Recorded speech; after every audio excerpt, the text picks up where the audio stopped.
అల్లు అర్జున్కు నాలుగు వారాల పాటు మధ్యంతర బెయిల్ మంజూరు చేసింది తెలంగాణ హైకోర్టు. సుప్రీంకోర్టు నిర్దేశించిన న్యాయ సూత్రాల ఆధారంగా బెయిల్ ఇస్తున్నట్లు తెలిపింది. అయితే బెయిల్ ఆదేశాల్లో కొన్ని షరతులు విధించింది. జైలు సూపరింటెండెంట్కు 50,000 రూపాయల వ్యక్తిగత పూచీకత్తు సమర్పించాలని తెలిపింది. అలాగే కేసు విచారణ అధికారికి పూర్తిగా సహకరించాలని స్పష్టం చేసింది. సాక్షులను ఏ విధంగానూ ప్రభావితం చేయకూడదని కూడా అల్లు అర్జున్ను ఆదేశించింది హైకోర్టు.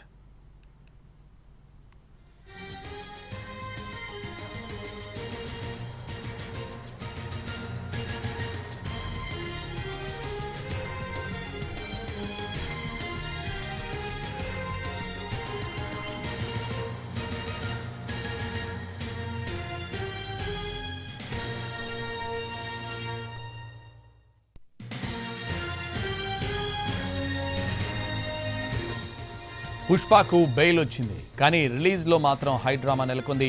అల్లు అర్జున్ మధ్యంతర బెయిల్పై ఇరుపక్షాల వాదనలు విన్న హైకోర్టు చివరికి మధ్యంతర బెయిల్ మంజూరు చేసింది. కానీ అప్పటికే నాంపల్లి కోర్టు అల్లు అర్జున్కు రిమాండ్ విధించింది. దీంతో ఆయన్ను పోలీసులు చెంచల్గూడ జైలుకు తరలించారు. అయితే కాసేపటికే హైకోర్టు మధ్యంతర బెయిల్ మంజూరు చేసింది. మధ్యంతర బెయిల్ అయితే వచ్చింది, కానీ ఉత్తర్వులు చెంచల్గూడ జైలుకు చేరుకోవడానికి రాత్రి 9 గంటలు దాటింది.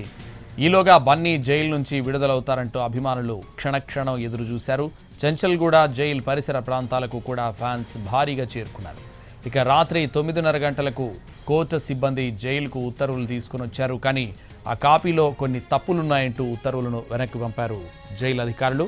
దీంతో బన్నీ విడుదలపై ఉత్కంఠ నెలకొంది. పైగా ఆన్లైన్లో కూడా కోర్టు ఉత్తర్వులు అప్లోడ్ కాకపోవడంతో అల్లు అర్జున్ జైల్లో ఉండాల్సి వచ్చింది. అయితే రాత్రి 10 గంటల తర్వాత జైలుకు కాపీలు పంపించారు అల్లు అర్జున్ టీం. వాటిని జైలు అధికారులు వెరిఫై చేశారు. కానీ చివరకు రేపు అల్లు అర్జున్ను విడుదల చేస్తామని జైలు అధికారులు తెలిపారు. మరోవైపు బన్నీ సాయంత్రం 8 గంటల సమయంలో టీ స్నాక్స్ తీసుకున్నారు. ఇక ఆయనకు జైలు అధికారులు క్లాస్ 1 బ్యారాక్ను కేటాయించారు.